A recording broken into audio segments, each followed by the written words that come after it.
não parar, não precipitar e não retroceder. Então dizer para esse cara, sabe quando nós vamos parar? Nunca. Nunca na sua porca vida. Né?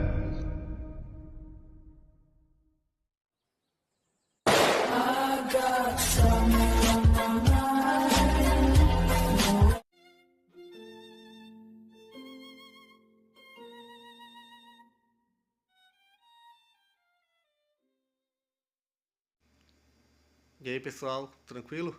Então vem aqui antes do vídeo começar, pedir para vocês se inscreverem, quem não for inscrito, compartilhar, curtir, comentar. Quem puder seja membro do canal, que isso ajuda bastante. Tem também o link do Apoia-se. Quem puder ajudar nosso canal e apoiar financeiramente vai ser muito bem-vindo. Mas o mais importante é transmitir o conteúdo e os conhecimentos do professor Olavo de Carvalho para mais e mais brasileiros. Então compartilhe e ajude aí nossa causa. Muito obrigado a todos os membros, apoiadores do canal. Fico muito feliz. Tenho certeza que a gente está no caminho certo. Então fiquem com o vídeo e até mais. Valeu! Então esses rodeios vão se tornando, vou dizer, cada vez mais complicados e tornando a comunicação cada vez mais difícil. Tá certo? Tanto que, viajando pelo mundo, você observa que em nenhum país a distância entre a linguagem formal, vamos dizer, de um discurso, de um livro, de um tratado científico, é tão distante da língua corrente como no Brasil. São praticamente duas línguas. Se você escrever na língua que o povão fala, ninguém entende. E mais ainda, isso é uma língua de curta duração. Porque você tem os elementos de gíria, tem as construções improvisadas, que dentro de 2 anos as pessoas não conhecem mais. Por exemplo, vocês experimentem pegar um exemplar do Pasquim, o jornal Pasquim, que nos anos 70 era, vamos dizer, a língua da juventude carioca.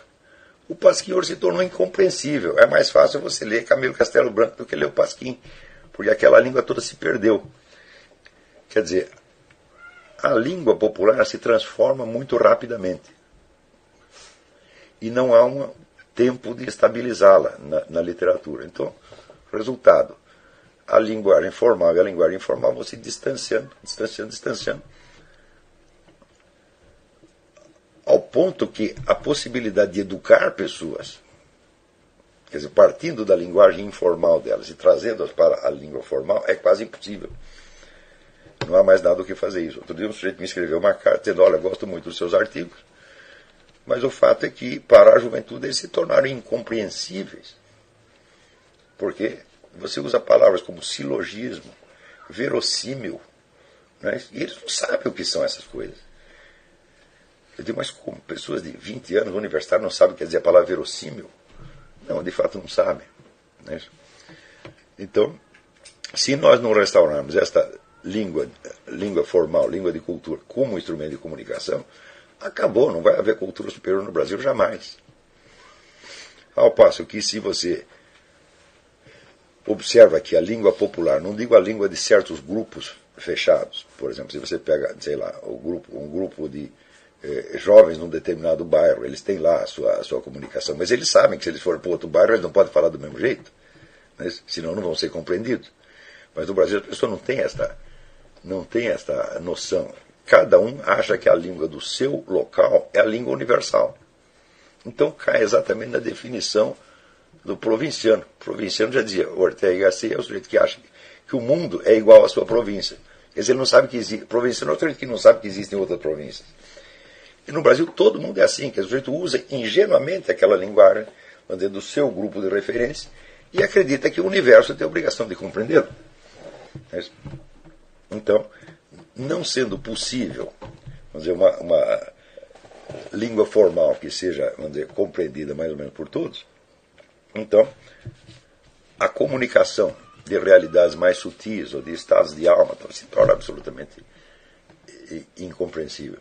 Então, isso aí assinala, no fim das contas, como eu disse, uma crise de dimensões quase antropológicas, quer dizer, a perda de certas capacidades humanas que já estão consolidadas por milênios de civilização. Então, eu acho que eu comentei aqui o artigo do Humberto Eco, não comentei? Né? Onde ele diz que as pessoas que não receberam, vamos dizer, uma formação religiosa não podem entender, por exemplo, certas obras de arte. Eu digo, não, mas elas não podem, não é que elas não podem entender certas obras de arte. Elas praticamente não podem entender nada da cultura dos séculos anteriores. Então você tem um processo de esquecimento geral e, portanto, de baixa formidável da consciência histórica e da consciência geral. No Brasil isso aconteceu, vamos dizer, com muito mais profundidade e com enorme rapidez. Se você observar, por exemplo,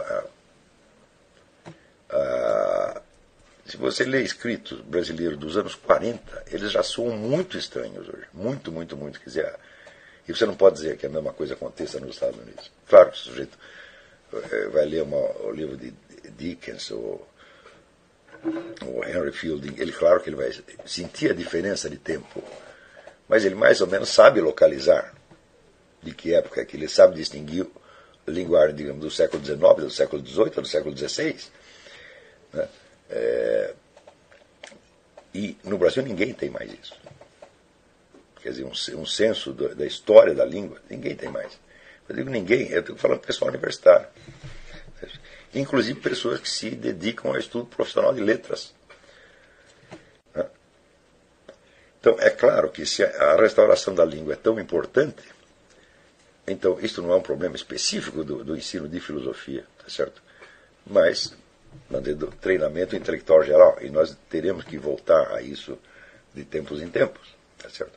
Claro que eu não posso, nas dimensões desse curso, eu mesmo promover ou dar a vocês os instrumentos dessa restauração, mas eu posso lhe indicar outras fontes, sugerir certos exercícios, sugerir certas leituras que lhes deem isso, né?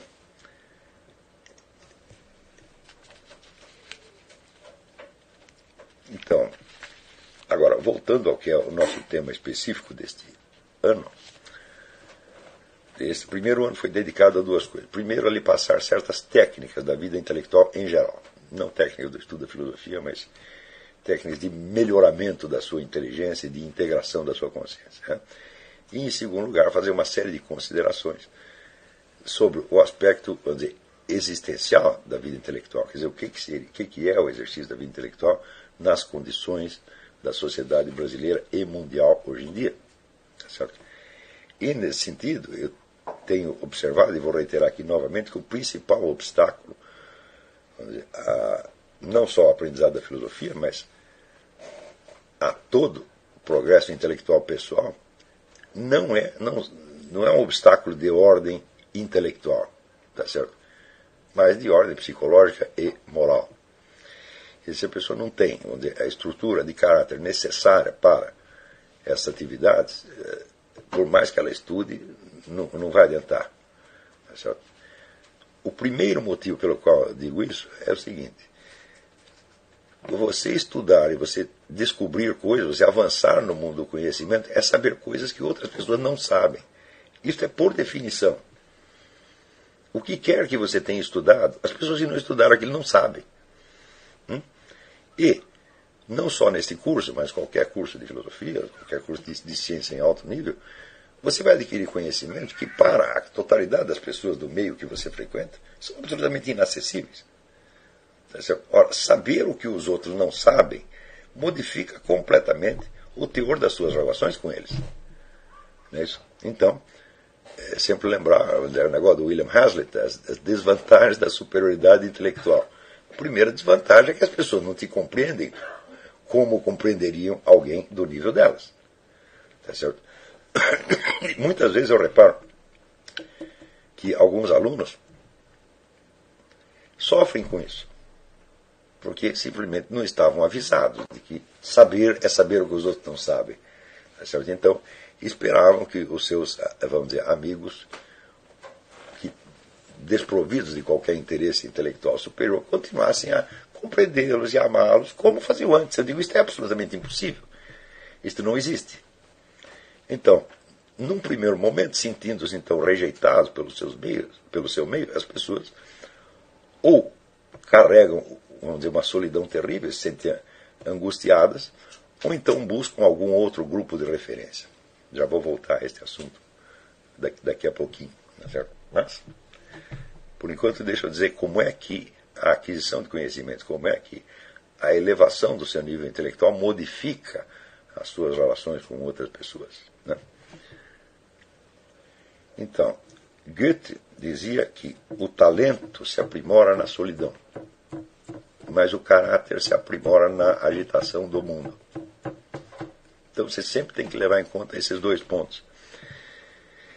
E, pela minha observação, o desenvolvimento do caráter é o mais importante. Tá certo? Porque sem ele você não tem a resistência para o aprendizado. Quando você começa a aprender coisas, a ler coisas, vamos dizer que a sua própria personalidade não está suficientemente sólida para aguentar, você vira uma espécie de monstro de duas cabeças. Tá certo? Você vira uma pessoa, vamos dizer, com um desenvolvimento intelectual, entre aspas, né, relativamente grande, colocado sob uma alma de criança, uma alma pueril. Então, é claro que a alma pueril não entende as implicações daquilo que ela mesma está sabendo. É isso. Então, é ridículo um sujeito que é capaz de, sei lá, discutir Kant ou Hegel, mas que, ao mesmo tempo, não é capaz de administrar a sua vida, não é capaz de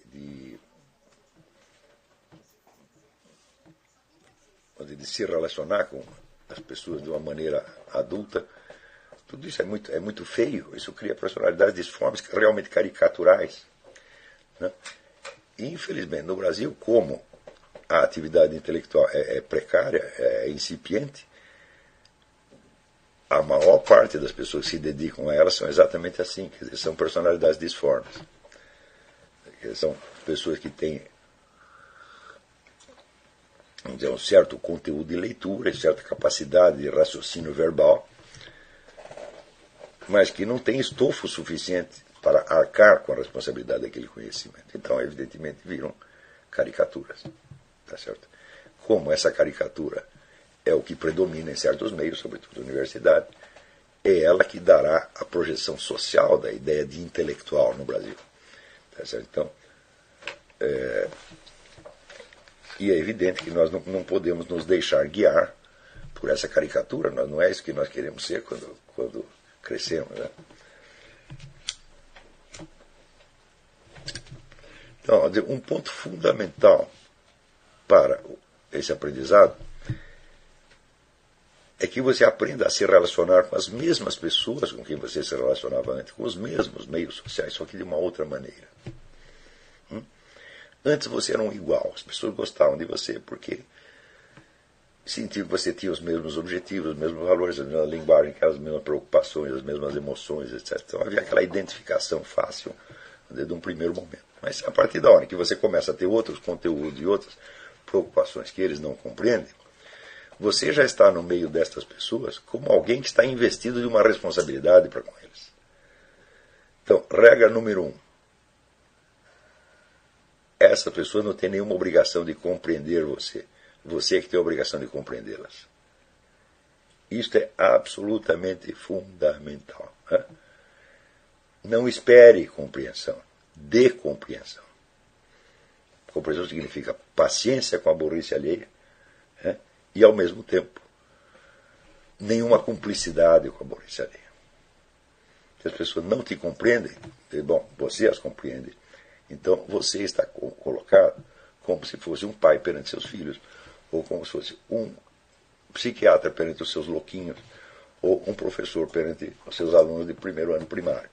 As pessoas estão se tornando crianças em relação a você. Se você não assume esta diferença de nível de consciência, agora você não amadurece. Tá certo? Quer dizer, uma das características do homem maduro é precisar de pouca afeição e pouca compreensão, e ser capaz de dar muita. Ao contrário, quando você é criancinha ou adolescente, né, você oferece pouca compreensão, mas você precisa de muita. Você precisa de muita afeição, você precisa se sentir aceito. Por quê? Porque você ainda não tem solidez. Você está como, vamos dizer, uma massa amorfa, né, incerta, feita de geleia, que precisa a todo momento ser solidificada por algum fator externo, né? Então, alquimicamente é o mercúrio e o enxofre. Quer dizer, o mercúrio é a substância móvel, né, móvel, incerta, instável, que precisa que venha, então, o enxofre e o solidifique. Então, em alquimia é o mercúrio, o enxofre e o sal. Quer dizer, o sal vai ser o cristal, a forma final, né? Então, esta força solidificante que lhe dá, ao mesmo tempo, uma forma reconhecível e lhe dá o senso de segurança, uma criança ou um adolescente, ela busca isso sempre fora dela. Por exemplo, a autoridade dos pais confirma a criança no que ela está fazendo, né? Eu reparei que meus filhos, quando pequenos, frequentemente eles pediam autorização para fazer coisas que eles já estavam careca de saber que estavam autorizados. Por exemplo, posso pegar um doce na geladeira? Então, 1000 vezes, eles perguntavam 1000 vezes, falavam, pode. Posso ir no banheiro? Claro que pode. Tá certo? Posso brincar disso? Pode brincar disso. Por que eles faziam essa pergunta? Porque ele fazia aquilo com a autorização do pai, dava um certo sentido de importância. Após que ele simplesmente fazer, é uma coisa meramente empírica, né, sem nenhum significado maior. Então, o pai, de certa maneira, dava um mandato, né, o investia do mandato, que autorizava a ir no banheiro, e ir no banheiro tornava-se uma coisa, né, importante e até meritória. Né? Então, quando a gente é pequenininho, a gente precisa dessas confirmações. Por quê? Porque nós não temos uma personalidade estruturada. Nós somos realmente uma massa amorfa, que qualquer vento modifica. Tá certo? Então nós somos como uma geleia que está sempre tremendo. E precisa vir alguém e nos apertar para que a gente adquira uma forma. Só que, nas condições da sociedade atual, especialmente no Brasil, as pessoas permanecem nesse estado por muito tempo. É o que se chama adolescência prolongada. Né? Um fenômeno estudado por aquele sociólogo sueco, o Erik Erikson, né? Adolescência prolongada. A adolescência prolongada pode ir até os 50 anos. Tá certo? Agravado por, vamos dizer,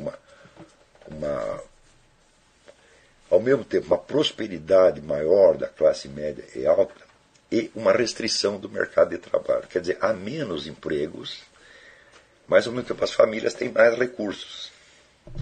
Então, vamos dizer, o pai está ganhando mais dinheiro, né? Então ele pode sustentar você, mas você não encontra um emprego para você. Ou não encontra um emprego porque o mercado de trabalho se restringiu, ou porque o mercado de trabalho está exigindo mais qualificações do que você tem. Tá certo? Então, na minha geração, que é o pessoal que está hoje com 60 anos, o normal era você, aos 16, 17 anos, você está fora de casa e trabalhando. E hoje não, a gente vê, né, garotos de 40 anos, ainda dependendo do pai e da mãe, tá certo?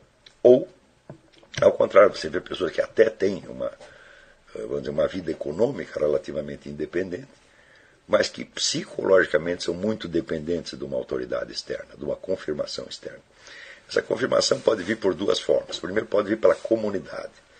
Comunidade é o bando dos iguais, é a patota de juventude, né? São os seus companheiros de geração, por assim dizer. Então, vamos dizer, você sentir-se integrado nessa comunidade, sentir-se um igual aos outros, é um reconforto, porque você sente que você é uma pessoa normal. Né? Quer dizer, o seu padrão de normalidade é dado, então, e pela sua semelhança, e pelo reconhecimento que você tem de que as suas emoções, suas aspirações, seus valores, seus sonhos são iguais aos de seus companheiros. Né? E a segunda forma da autoridade, da confirmação, é dada pela autoridade. Quer dizer, alguém que você não considera igual a você, mas que você considera um superior. Esse superior, por sua vez, terá de representar alguma entidade que transcende a sua relação pessoal com ele. Por exemplo, ele representa uma igreja, ele representa um partido, ele representa uma tradição, ele representa o governo, ele representa alguma coisa que lhe parece transcendente. Tá certo? Então, a necessidade deste tipo de apoio, ela cresceu por causa do fenômeno da adolescência prolongada. Mas, ao mesmo tempo, acontece que todas as instituições, elas estão em crise há mais de 100 anos. Então, quer dizer, a busca da autoridade, a busca da confirmação pela autoridade se torna tanto mais intensa quanto menos há autoridades dignas de confiança. Por exemplo, se você observar o que se passa nas religiões hoje em dia, né, e olha, eu tenho estudado isso há bastante tempo, você vê, por exemplo, veja o que se passa com o judaísmo. Você leu no livro do rabino Marvin Antelman, To Eliminate the Opiates, ele mostra que uma crise interna do judaísmo remonta ao começo do século XIX, né, justamente no instante em que os judeus começaram a ser mais aceitos na sociedade europeia. Então, eles começaram a ter representação no parlamento, começaram a ter acesso aos cargos universitários, etc., quando antes viviam mais separados no gueto. Né? Então, dentro do gueto imperava a autoridade do rabino. Quer dizer, havia uma justiça, vamos dizer, dos leigos em volta, havia uma justiça interna, sistema de justiça, uma autoridade interna dentro do gueto. E a autoridade do rabino era incontestável, dentro dos limites do gueto. Tá certo? A partir da hora que se abriram as portas do gueto e os caras começaram a participar da sociedade maior, o que aconteceu? A autoridade do rabino caiu. Então você tem aqui, o rabino diz uma coisa, mas o juiz leigo diz outra coisa, por uma mera questão de subsistência, sobrevivência. Você vai aceitar, vamos dizer, a sentença do juiz. Na medida que cai a autoridade do rabino, cai, vamos dizer, se dissolve a identidade do grupo judaico. Então é como se você dissesse assim, agora cada judeu individualmente, ele tem mais margem de ação na sociedade, mas a comunidade perdeu força. Perde força e perde identidade, tá certo? Então, o resultado é, vamos dizer que,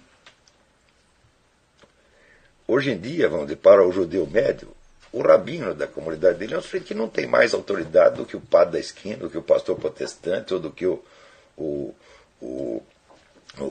guru hinduísta, entendeu? Ou o homem da Seijonoye, entendeu? Então, vocês viram, por exemplo, os filmes do Woody Allen, que é um judeu de origem. Ele tem um filme dele que é um personagem que experimenta todas as religiões, ele está procurando uma religião que sirva para ele. Entendeu? Então, é claro que ele foi desprovido da proteção espiritual e psicológica da comunidade judaica. Ele está solto no mundo agora, tá certo? E isso quer dizer que aí tem um paradoxo, quer dizer que quanto mais a comunidade judaica é aceita na sociedade maior, mais desprotegida ela fica. Entendeu? E você vê, mesmo com a formação do Estado de Israel, né, isso não fornece a eles vamos dizer, a proteção devida, porque o Estado de Israel está cheio de cidadãos, né, não judaicos que estão lá dentro com representação no parlamento, pedindo a extinção do próprio Estado de Israel. Quer dizer, isso começou 200 anos atrás. Ao mesmo tempo havia, vamos dizer, a infiltração do meio judaico por sociedades secretas e entidades interessadas em dissolver tudo aquilo, criando, então, vamos dizer, versões de judaísmo liberal que amoldavam, então, o judaísmo ao gosto da sociedade em torno e dissolviam ainda mais a identidade judaica. Tudo isso que aconteceu dentro do judaísmo no começo do século XIX aconteceu dentro do catolicismo a partir dos anos 30 e 40, e principalmente com o Concílio Vaticano II. Tá certo? Então,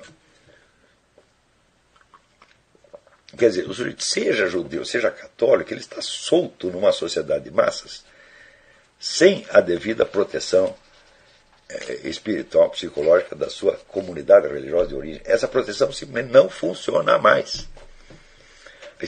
Parece que quem tem um pouco desta proteção, vamos dizer, os muçulmanos, porque eles têm uma comunidade integrada em nível mundial. A identidade muçulmana é uma coisa, de todas as identidades religiosas, é a única que tem vamos dizer, uma figura identificável, uma figura clara e que contribui, de certo modo, para que o indivíduo saiba quem ele é.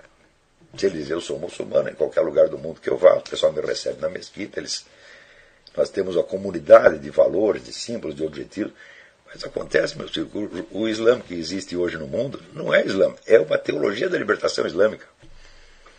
O pessoal da chamada fraternidade muçulmana inventou uma versão da teologia da libertação muito antes que os católicos inventassem a teologia da libertação. Se você ler as obras de Said Qutb, que é o grande fundador da fraternidade muçulmana, que foi enforcado pelo governo egípcio por subversão na década de 30, e que depois virou, vamos dizer, post-mortem, virou o grande guru do islamismo mundial, Aquilo é pura teologia da libertação. Né? Quer dizer, ele tem um livro que se chama A Sombra do Corão. Significa, veja, a gente se traiu no título do livro. Por quê? Por que ele chamou A Sombra do Corão e não A Luz do Corão? Hã? De certo modo se traiu. Quer dizer, então, que ele está pegando todo um edifício de ensinamentos espirituais, símbolos espirituais, e transformou tudo aquilo em ativismo político, dando uma interpretação obviamente politizada de tudo aquilo, e transformando o Islã inteiro numa máquina de guerra. Não é isso? Então, veja, o próprio texto corânico ele dá margem para as duas coisas. Tem partes do Corão que dizem que você deve matar todos os infiéis, e tem outra, vamos dizer, que mediatiza o conceito dos infiéis, excluindo dele os judeus, os cristãos, etc, etc. Tá certo? Mas, se você quiser considerar que o cristão é um infiel, muito bem, você pode fazer. Se você quiser considerar que o cristão é um companheiro seu porque é um membro do Ahl Kitab, quer dizer, o povo do livro, também você pode. Né? Conforme as várias escolas teológicas, você vai fazer uma coisa ou fazer outra, e o fato é que a escola dominante hoje é a teologia da libertação. Não é isso? E eu acho curiosíssimo, acho um dos sinais da burrice contemporânea, que simplesmente o conceito de teologia da libertação jamais seja usado como ferramenta descritiva para dizer o que está acontecendo no Islã hoje. O que está acontecendo no Islã é isso, a teologia da libertação tomou conta de tudo. Como não existe no Islã uma autoridade central como o papado, então ninguém pode dizer o que é a interpretação ortodoxa do Corão. A corrente que se tornar majoritária, ela ganhou. E quem ganhou na concorrência? Digo, a teologia da libertação. Então, no Ocidente, no mundo católico, existe a teologia da libertação, que dominou por exemplo, a América Latina inteira, a ordem jesuíta, etc, etc. Mas tem o papado, e o papado pode dizer que, não, isso aí está errado. Não que ele vai expulsar todo mundo, mas pelo menos doutrinariamente ele informa que está errado, mas no Islã não tem quem possa fazer isso. Se uma corrente ganhou, conquistou, vamos dizer, um número suficiente de pessoas, ela que passa a ser, vamos dizer, a ortodoxia. Então, hoje no Islã não há outra ortodoxia senão a da fraternidade muçulmana e, portanto, a teologia da libertação islâmica. Então, embora o pessoal diga que o Islã está crescendo, etc., não, peraí, o Islã está numa crise interior tão ruim quanto a Igreja Católica, o judaísmo e outros, né? Então, tem outros aí, por exemplo, o pessoal às vezes vai se apegar ao budismo. Eu digo, peraí, mas o budismo é uma religião que vive no exílio e cujo chefe, o Dalai Lama, está tão atrapalhado da cabeça, né, que ele, mesmo tendo sido expulso do Tibete pelos comunistas, ele às vezes vai lá e lisonjeia os comunistas, quer dizer, faz tenta ganhar a simpatia de seus carrascos. É uma coisa que deve deixar milhões de budistas totalmente desorientados, né, porque no Tibete estão empreendendo a destruição sistemática da tradição budista. Né, e o Dalai Lama no exterior, às vezes se queixa disso, mas às vezes diz, não, mas o marxismo é baseado no idealismo. Quer dizer, uma interpretação pueril do marxismo, é uma coisa indigna de atenção. E, mas nós temos aí o cristianismo ortodoxo. Eu digo, meu filho, você não sabe o que é o cristianismo ortodoxo? Hã? O que tem de padre, bispo biônico na igreja ortodoxa, criado pelo regime comunista, é uma coisa que não acaba mais. Não dá para você saber quem é quem. Então, meu filho, você se apega às religiões, você está lascado. Não dá para você saber quem é quem. Não existe mais confiabilidade nas autoridades de nenhuma religião. Este é o estado real no qual nós estamos. E eu acredito que isso, de certo modo, é uma situação providencial. Quando a Bíblia fala que as estrelas vão cair, você sabe o que são essas estrelas? Essas são as autoridades religiosas. Né? Então, a profecia apocalíptica diz que as estrelas vão cair. Já caíram todas. Né? Realmente você não tem em quem confiar. Na medida em que as religiões perdem o seu gás, né, a sua força espiritual, elas começam, vamos dizer, a tentar apelar para instrumentos de manipulação que foram criados pelos seus próprios inimigos. Apelar para a programação neurolinguística, apelar para a lavagem cerebral, apelar para modalidades de arregimentação e de propaganda que foram usadas pelo Partido Comunista. E assim por todas estão fazendo isso, todas. Não tem uma que não esteja.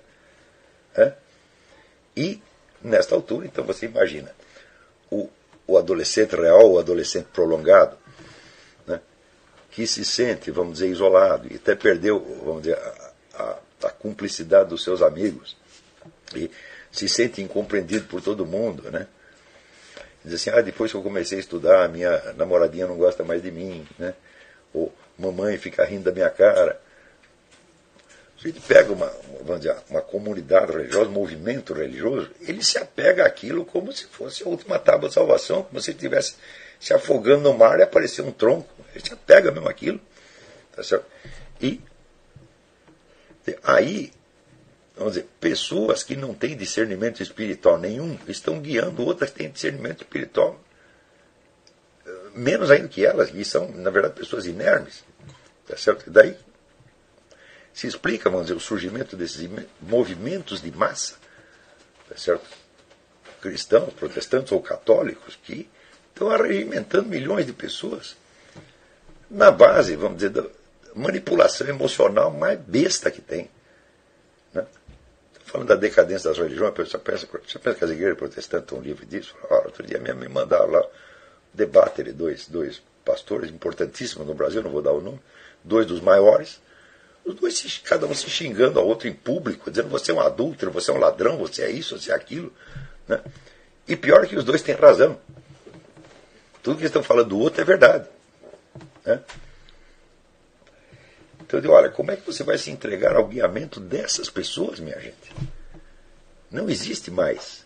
A única coisa que existe, vamos dizer, é a possibilidade de você, através do seu próprio desenvolvimento intelectual e da sua própria formação de caráter, você compreender certas coisas e conseguir mais ou menos se guiar a si próprio dentro desta barafunda. Né? Isto é possível. Por quê? Porque a estrutura humana não foi revogada. As capacidades humanas continuam aí, basta você exercê-las. E os meios de adestrar, de fortalecer essas capacidades ainda são os mesmos e ainda funcionam. Tá certo? Então,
chegamos a mais um final de uma aula, de um vídeo. Espero que tenham gostado.